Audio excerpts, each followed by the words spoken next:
Hey, what's up, everyone? I want to welcome you guys to another episode of Here's What I Think with your host, Charles Tabansi, where we discuss everything from current events, economics, politics, and how it all relates to business and life. And today we have a fantastic show in store for you.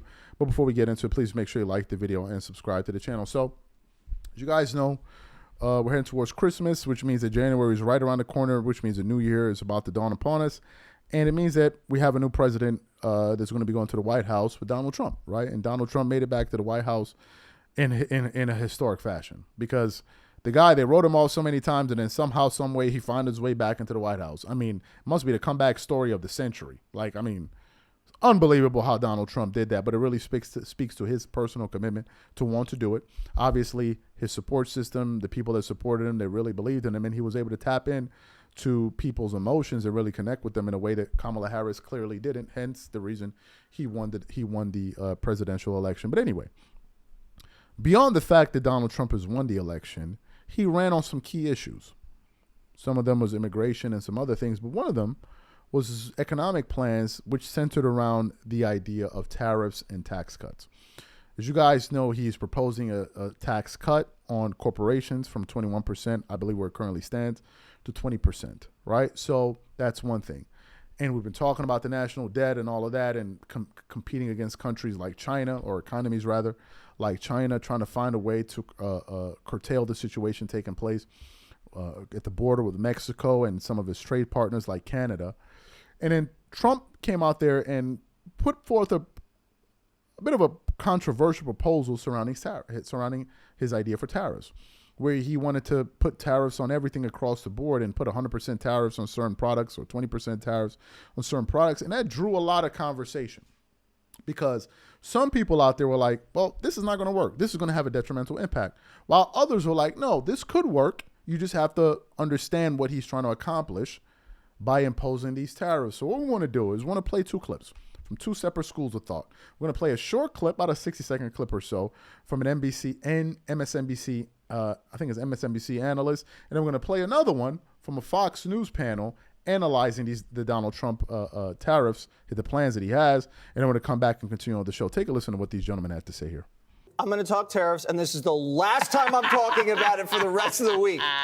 I doubt he's going to put tariffs across the board on every single import. But what he did during the last administration is he threatened tariffs. He did it against Mexico, he did it against Canada, and then we renegotiated NAFTA. And that's basically, you come out strong with a big gambit, and it shores up your negotiating position. He did it with the Japanese. He did it with the South Koreans. And then we got 2 bilateral trade agreements with those countries on our terms. He did it with the Chinese, first president to do that in a very long time. Joe Biden kept those tariffs on. The European Union just slapped tariffs on Chinese electric cars. So now we both have tariffs on Chinese EVs, so they can't dump cheap EVs into the United States and crush our industry. That's smart. Now, tariffs aren't a silver bullet. I don't want Harold to put words in my mouth. I'm not the tariff man that Trump is. But if you want to pay down debt, and if you want to shore up Social Security and Medicare, I'd rather do that with tariffs than tax hikes. Because at least with tariffs, you have a choice which product you're going to buy. You could buy American and you can shore up Social Security and Medicare. Or if they just raise your taxes, you don't have a choice at all. And don't give me anything about economists, Harold, because economists, as you know, have predicted 9 out of the last 5 recessions. You know, that was an economist joke. We've been talking about inflation for a long time, just how high prices have gone. When you put a tariff on a product, it is not that the other country gets taxed per se. It's that the cost gets pushed on to the consumer here in the United States. That's how it works. That is the economics of it. When people ask, what's the math? They say, oh, we're getting taxed. How are we getting taxed? I don't understand. It means that you're going to walk into Walmart, you're going to look at the product, and the price tag for the product that you want is going to cost more, not less. That's it. Yeah. It's that simple.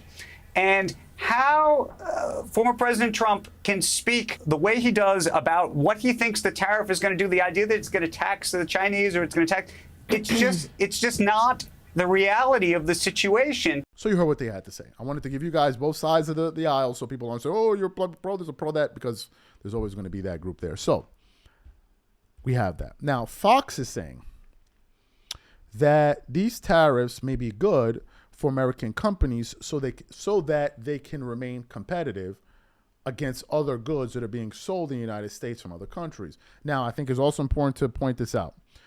You should never look at politics through rose-colored glasses. I never do. If you view politics through you're just going to be taken for a very long ride. Why am I bringing this up? Elon Musk supported Donald Trump, right?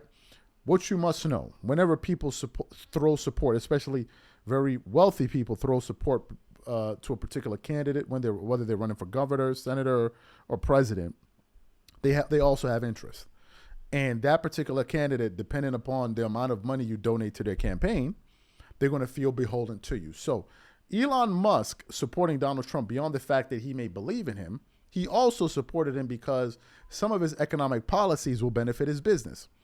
So if Donald Trump wants to put 100% tariff, for example, on all the goods coming from China, and if China sends electric vehicles, EVs, to the United States, and Elon Musk produces EVs, then if he puts a tariff on them, then whose business is he helping? He's helping Elon Musk. So Elon Musk is going to make money out of that. I hope you understand that, right? Let's take the emotion out of politics, because politics is a serious thing, and we need to understand that. So here are my concerns about all of this.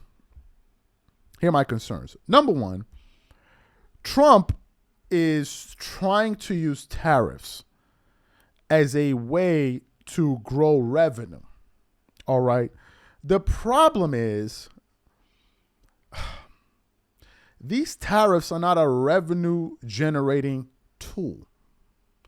They are a tax on American importers. What am I talking about? For instance, let's say this comb is made in China. And let's say I bought it at Walmart for $2. And then Trump proposes 100% tariff on on everything.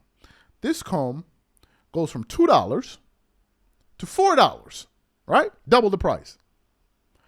But then there are no other alternatives in Walmart. So I need a comb because I need to comb my hair. And I walk in because maybe my old comb is old or the things have fallen off or whatever. And I look and I'm like, man, this thing is $4 now. But I need to comb my hair. So what's going to happen? I'm going to have to pay the $4, which means that this thing has affected me. But some of you are like, no. He's saying that we're going to tax the company. You're not taxing the companies. The tariff is on the importer. So if you increase the tariff on the goods, the company exporting to the United States a good that used to cost, let's say, $2 to not make it complicated because there's going to be profit. So let's just say $2. And then Trump puts 100% tariff on that. Well, that good is going to become $4, right?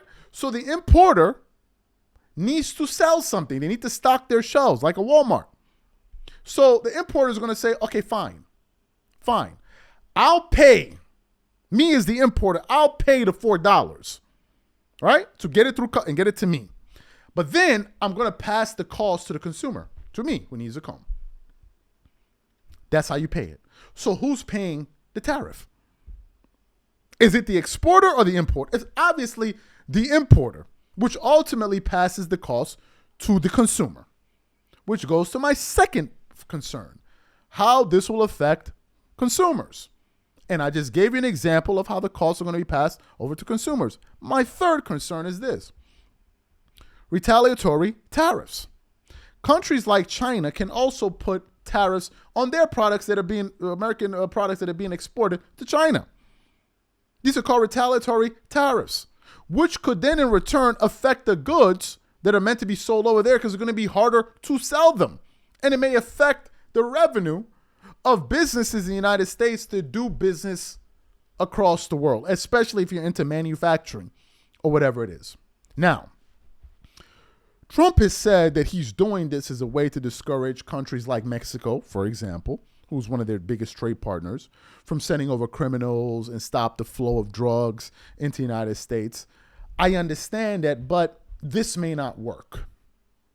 It may not work. And my biggest fear is that if these tariffs are imposed across the board, the American manufacturing sector of the economy, which is pretty much non-existent, won't be able to get up and running fast enough to meet the growing demand. Why? Because the United States is largely a service-based economy. Largely. Most of our manufacturing is what's the word that when you send something out? I can't remember the word, but I forgot the word. You're sending it out of the country. You're handing it over to countries in other, like China and other places to do the manufacturing.